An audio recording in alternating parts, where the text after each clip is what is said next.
Yep, here's your tip. Everybody asks me how I check for exhaust leaks.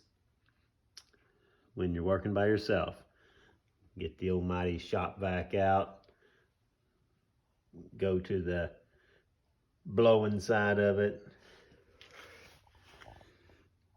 hook your hose up to your exhaust pipe,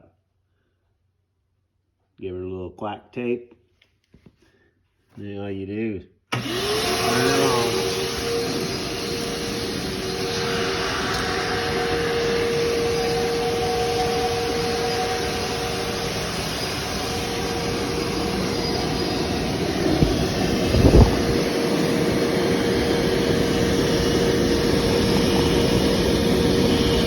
Here looks pretty obvious.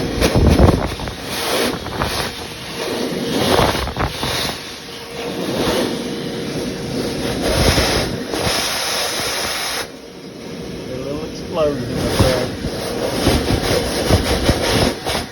Yep. That's a quick way to check for exhaust leaks.